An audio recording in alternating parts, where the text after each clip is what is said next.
오늘 말씀은요, 악과 고통에 대한 이야기입니다. 좀 무거운 주제일 수 있을 것 같아요.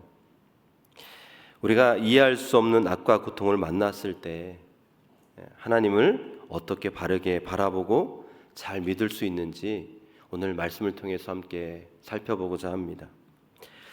우리는 흔히 좋은 일은 착한 사람에게 일어나고 나쁜 일은 나쁜 사람에게 일어난다라고 생각합니다.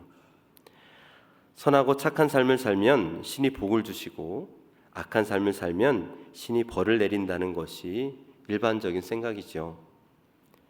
그러나 우리 인생이 그렇게 단순하지 않습니다. 우리가 착하고 올바르게 살고 있을 때에도 원치 않는 악과 고통을 만날 수 있습니다. 반면에 악하게 살아가는 사람이 더 잘 사는 것처럼 보일 수도 있습니다.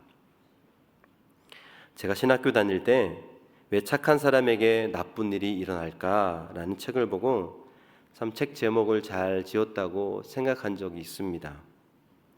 제목만 보아도 누구나 공감이 가는 그런 질문이기 때문입니다. 이 책의 저자는 쿠시너라는 유대 랍비인데요. 그가 이 책을 쓰게 된 계기가 있습니다. 그에게 예쁜 딸 한 명이 있었습니다.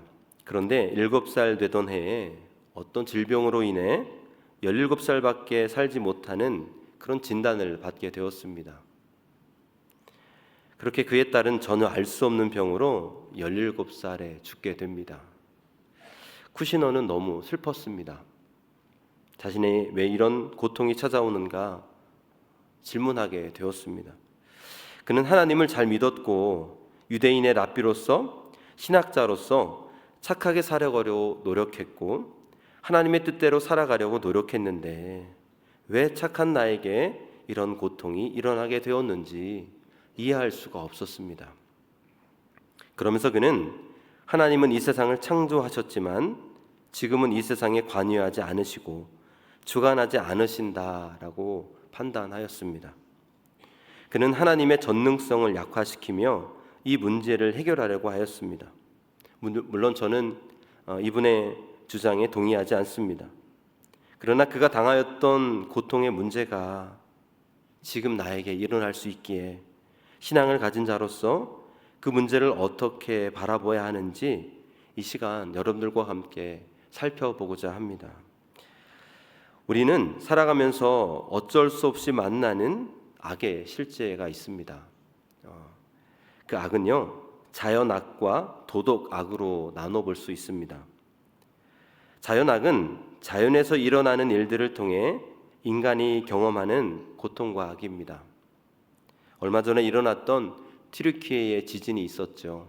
또 오늘날 여러 나라에서 당하고 있는 큰 비로 인하여서 당하는 홍수도 이 악에 속합니다.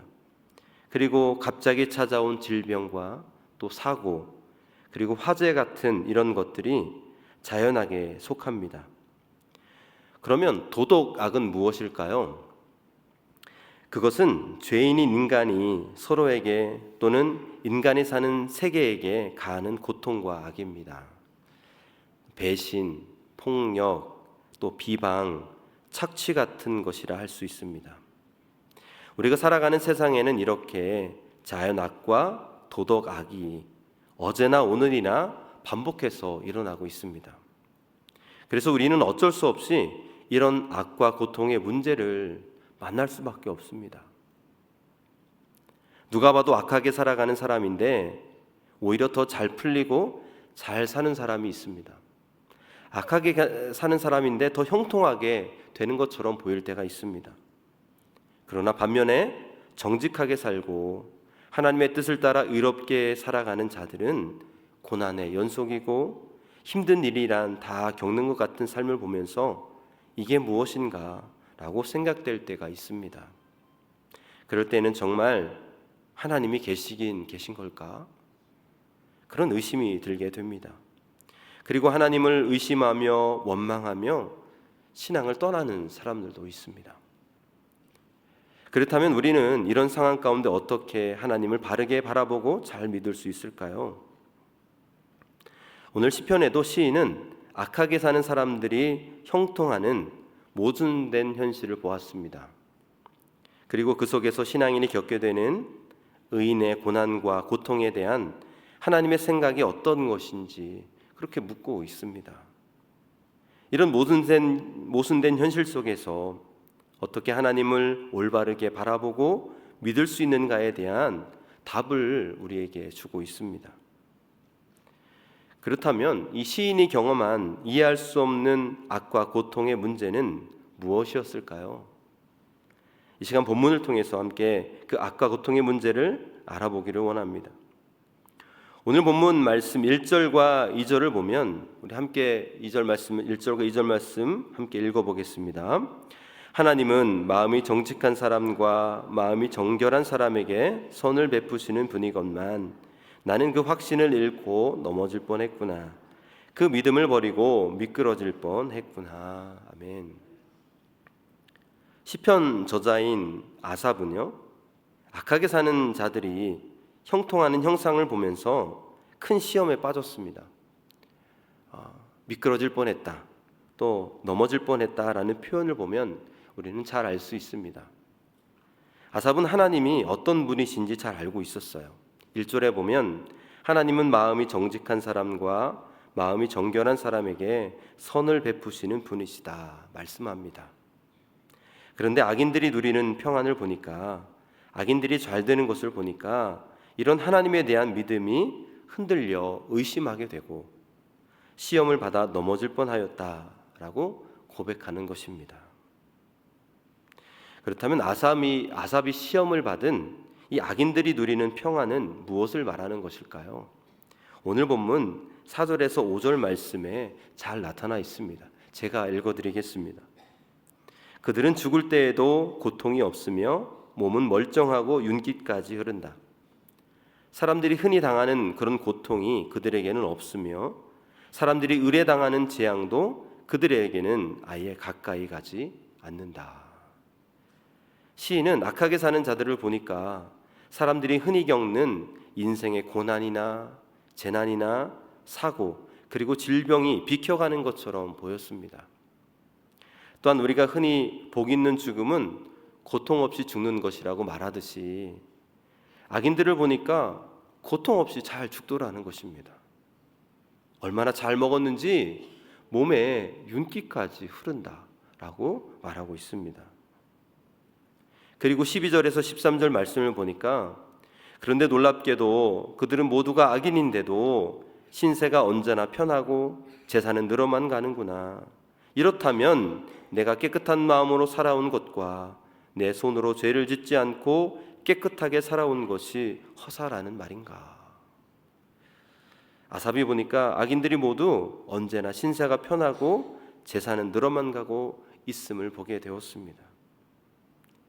이렇게 악한 사람들, 불의한 사람들, 거짓된 사람들이 잘만 살고 죽을 때조차도 편하게 죽고 재앙도 없고 소원에 지나치도록 소득도 많고 농사도 잘 되고 돈도 많이 벌더라. 게다가 자손도 잘 되고 지위도 높아지더라 라는 것입니다. 여러분 주위에도 이런 사람들이 많이 있지 않습니까? 제 주위에도 보면 참 성실하지 못한데 하는 일마다 잘 되는 친구가 있더라고요. 또 참 인간 말정인 것 같은데 잘 되는 사람이 있어요. 그런데 나를 보니까 나는 잘 안 되는 것 같아요. 나는 깨끗한 마음으로 살아왔는데 죄를 짓지 않으려고 노력했는데 나는 잘 안 되는 것 같습니다. 게다가 질병의 고통까지 겪고 있습니다. 이럴 때 우리는 나는 이게 뭔가? 나는 이게 뭐지?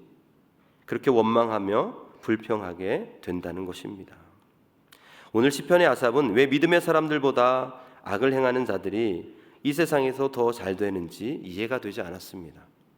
그래서 16절에 보니까 내가 이 얽힌 문제를 풀어보려고 깊이 생각해 보았으나 그것은 내가 풀기에는 너무나 어려운 문제였습니다. 이렇게 고백하고 있습니다. 성경에 보면요, 의인들이 당하는 고통의 문제로 고민하다가 시험에 빠져서 하나님을 떠난 대표적인 인물이 있습니다. 그는 바로 데마라는 인물인데요.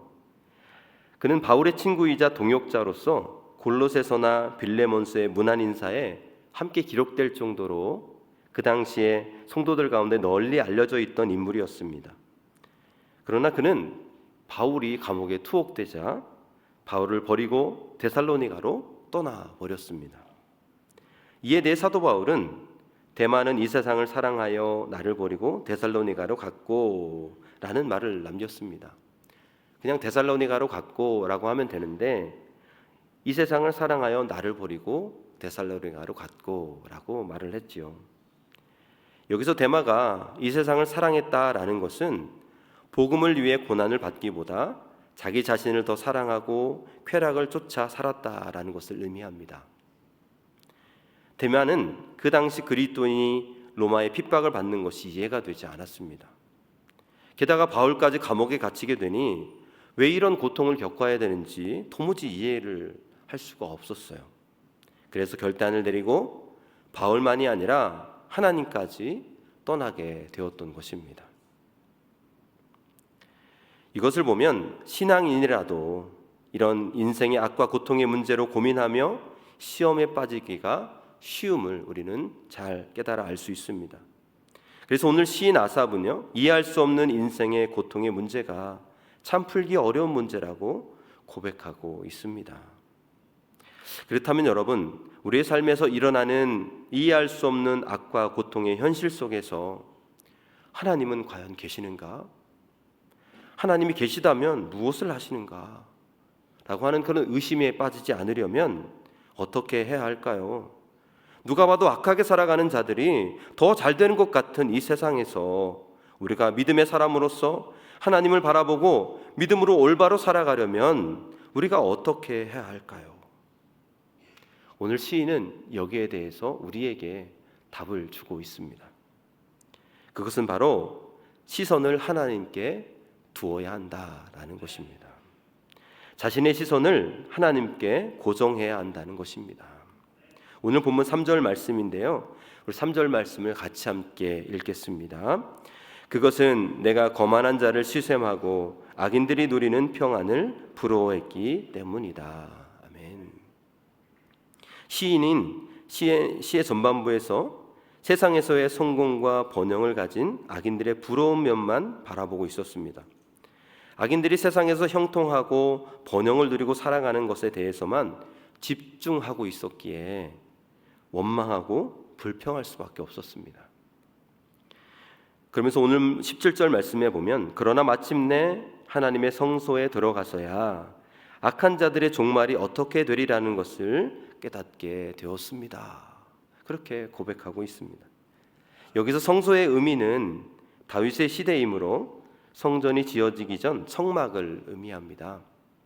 성소는 이스라엘 백성들이 하나님의 임재를 느끼고 기도하며 말씀을 듣는 그런 장소였습니다. 아삽은 이 하나님의 성소에 들어가서 하나님의 임재 가운데 하나님의 말씀을 듣고 기도하면서 나아갔을 때 이해할 수 없는 악과 고통의 문제가 이해가 되었고 깨닫게 되었다라고 그렇게 고백하고 있는 것입니다. 어떻게 깨닫게 되었습니까?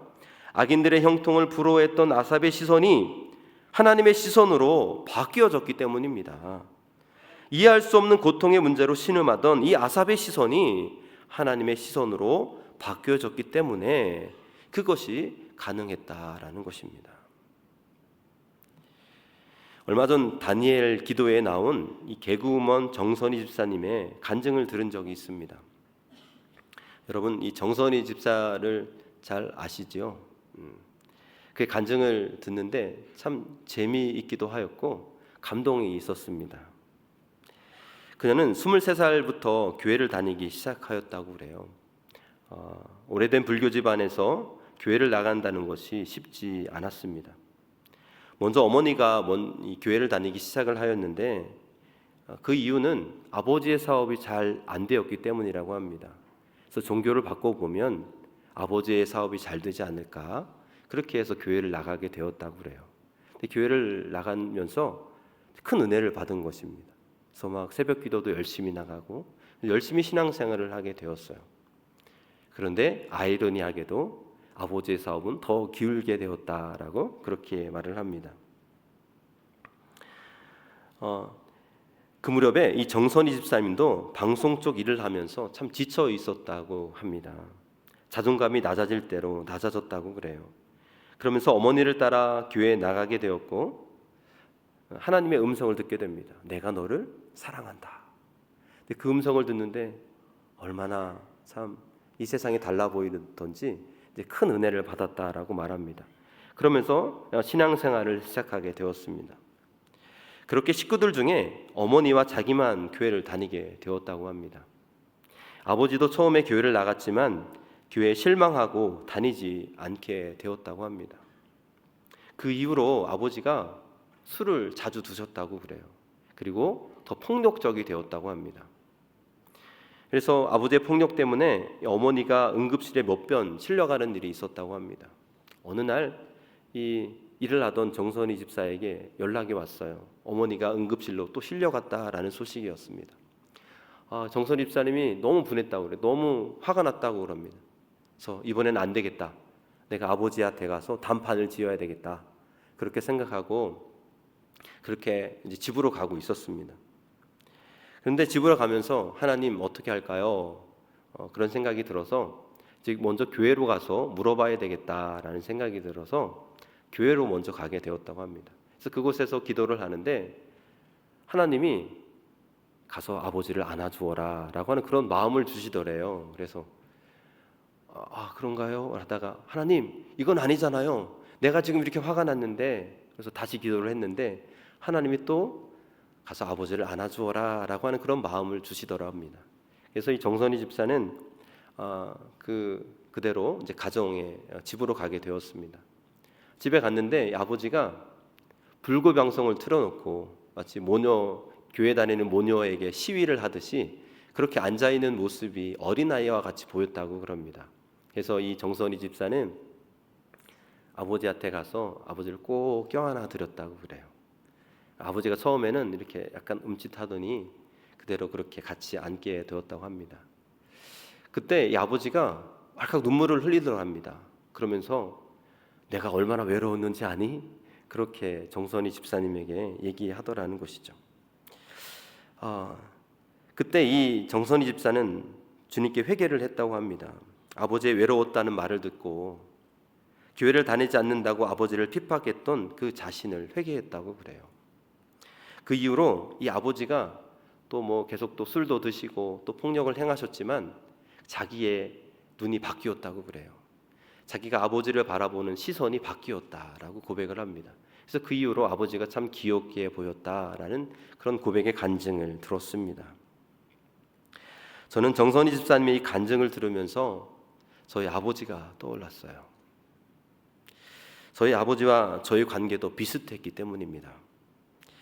저에게 어렸을 때 좋지 않은 기억이 있어서 그런지 아버지와 그렇게 대화가 많이 없었습니다. 같이 앉아 있어도 같이 TV를 보아도 대화가 많이 없었어요. 그런데 제가 목회자가 되고 나서 어느 날 하나님 앞에 집을 또 가정을 위해서 아버지 어머니를 위해서 간절히 기도하는 가운데 아버지에 대한 마음이 눈 녹듯 그렇게 녹아내리게 되었어요. 그러면서 그렇게 미웠던 아버지가 참 사랑스럽게 느껴졌습니다. 정말 놀라운 변화였습니다. 그래서 제가 어느 날 아버지에게 가서 아버지를 안아드렸어요. 아버지 이렇게. 그 이후로 참 아버지가 편해졌습니다. 제가 아버지를 바라보는 시선이 바뀌게 된 것이죠. 기도하는 가운데 바뀌게 되면서 아버지가 참 편하게 되었어요.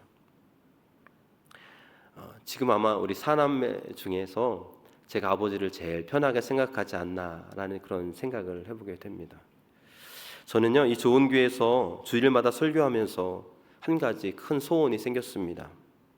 사실 우리 아버지가 이 설교를 매주 듣고 계시거든요.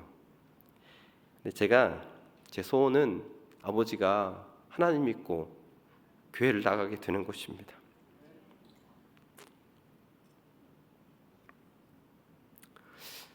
정선희 집사님의 아버지가 25년 걸렸대요. 교회를 나가는데. 근데 제가 고등학교 때부터 기도했거든요.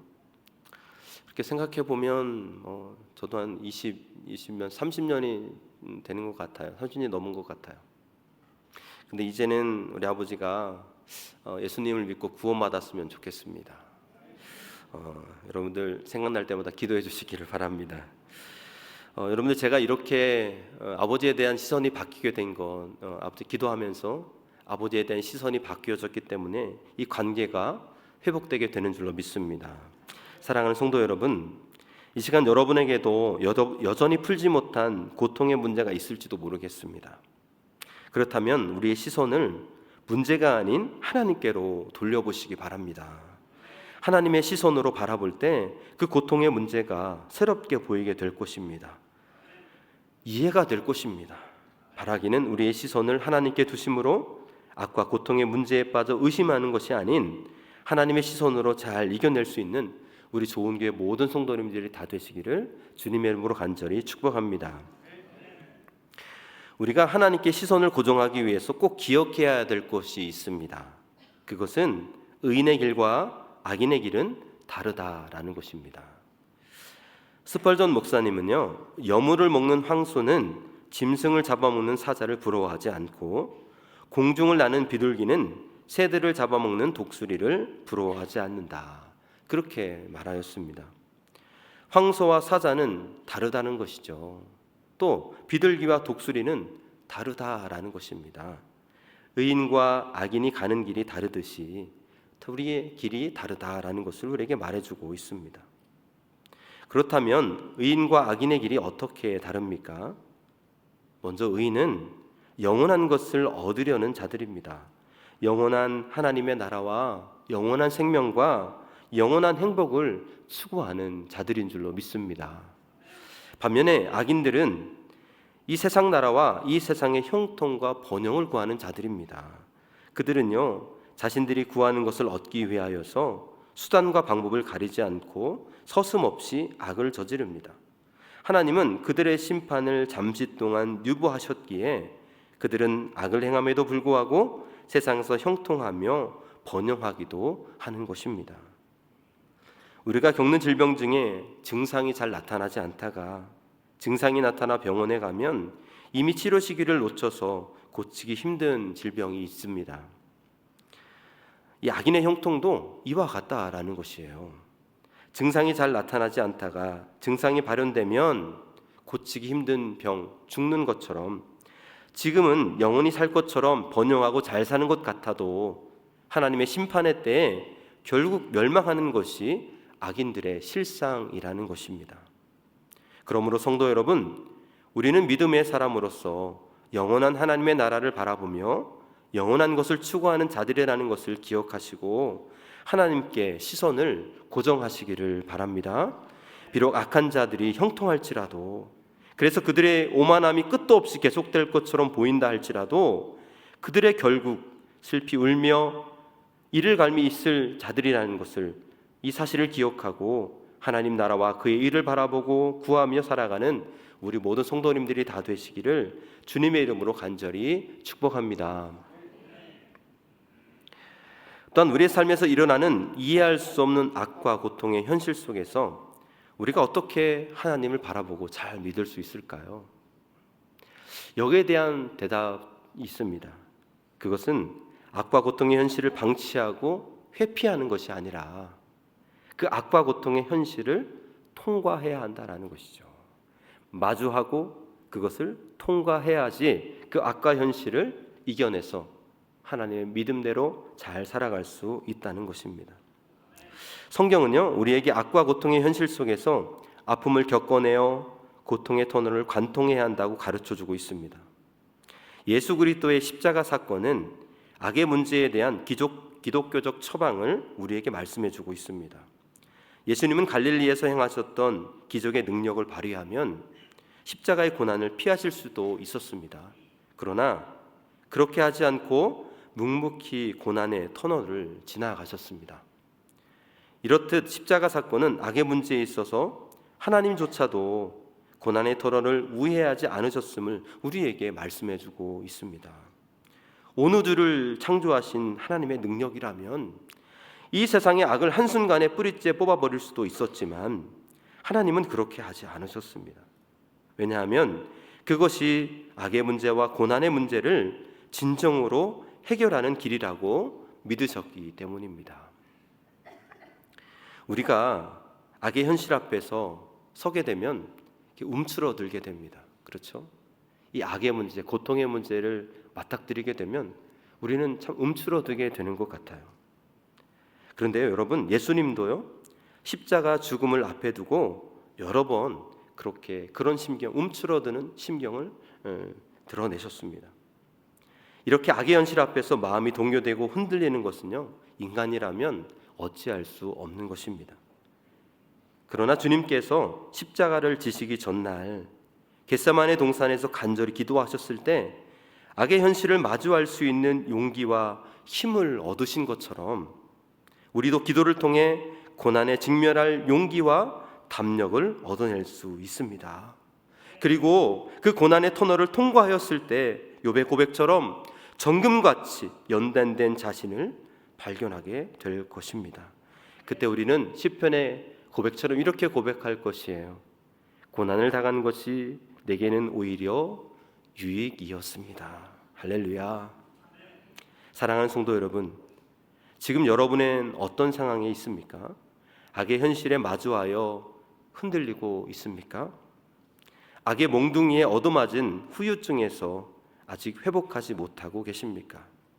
상실의 아픔과 고통 중에서 왜? 어째서? 무엇 때문에? 라고 물으며 몸부림치고 있습니까? 그렇다면 이 시간 하나님의 시선을 회복하실 수 있기를 바랍니다.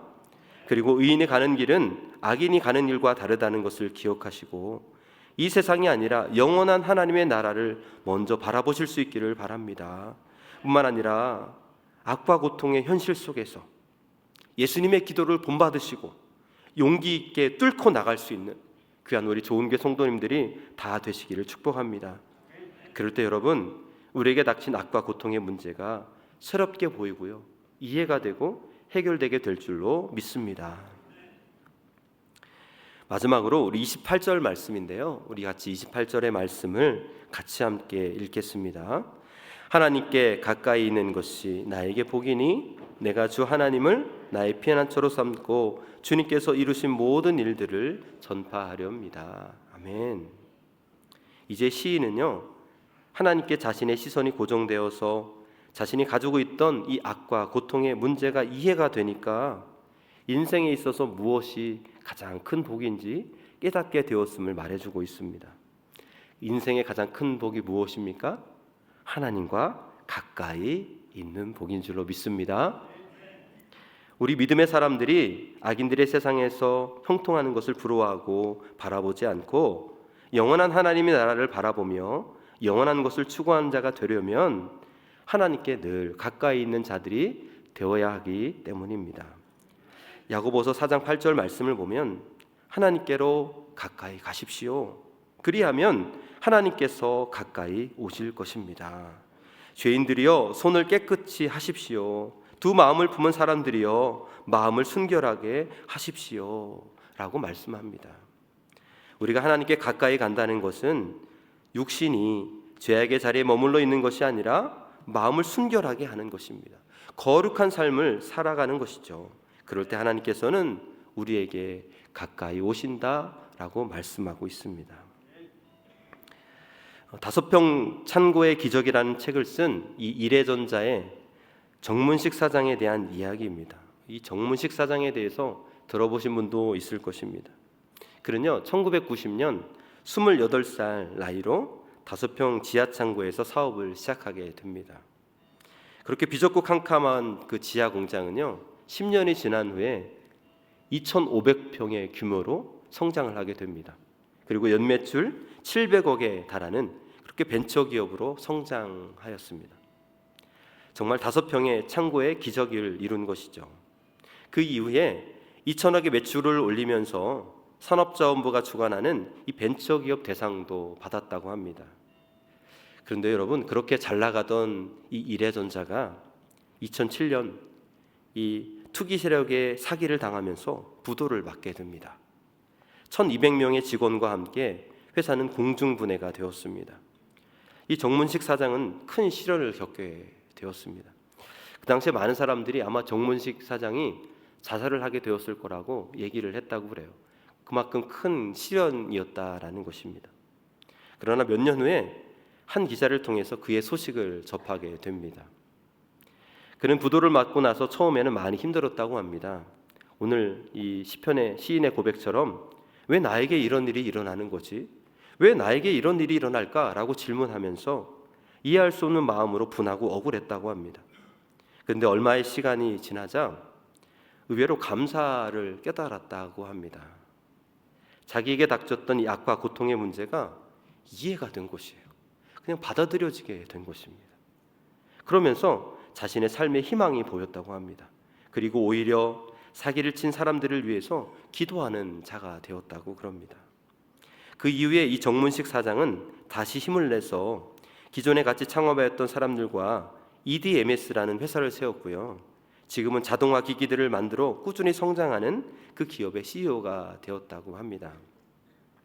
여러분, 이 정문식 사장이 어떻게 인생에 이해할 수 없는 악과 고통을 당했음에도 다시 일어나서 다시 희망을 가지고 일어설 수 있었을까요? 비결은 바로 어린 시절부터 홀로 되신 그 어머니의 신앙 훈련 때문이었다고 그럽니다. 어머니는 어려운 상황 속에서도 늘 예배를 우선하는 그런 신실한 신앙인이었습니다. 어머니는 이 정문식 사장이 중학교 때 그를 데리고 교회를 데리고 갔습니다. 이 정문식 사장은 그가 인생에서 가장 뛰어난 선택이 바로 그때 교회를 나간 것이다 라고 말합니다. 그리고 그는 어머니로부터 신앙 훈련을 받은 대로 늘 하나님께 가까이 가는 일을 우선순위에 두었다고 그럽니다. 결혼 후에 공장을 다니면서 주일 성수를 할 수 없게 되자 주일을 지키기 위해 직장을 그만두기도 하였고요. 5평 창고에서 사업을 시작하였을 때도 주일이면 만사를 제쳐놓고 교회에서 봉사를 하였다고 합니다. 15년째 기회학교 교사를 맡아 봉사하였는데 외국에 출장 가였을 때에도 그렇게 학생들을 위해 중도에 귀국할 정도로 아주 충성된 그런 일꾼이었다고 합니다. 그렇게 하나님을 늘 가까이 하려고 하는 이 정문식 사장의 이런 모습을 보고 얼마나 기뻐하셨을까요? 하나님은 그와 늘 함께 동행하셨고 그가 큰 시련을 겪게 되었지만 지금도 거뜬히 일어나서 다시 회사를 일궈 나가는 그런 믿음의 사람이 되었음을 우리는 깨닫게 됩니다. 우리 사랑하는 성도 여러분, 이 시간 우리의 삶을 한번 돌아보았으면 좋겠습니다. 주로 무엇을 바라보고 무엇을 가까이 하고 살아가고 있는지 말입니다. 혹시 주님보다 세상의 형통을 더 바라보고 있지는 않습니까? 이 시간 거룩한 삶으로 먼저 주님의 나라를 구하시고 주님께 가까이 나아가는 귀한 우리 좋은 교 성도님들이 다 되셨으면 좋겠습니다.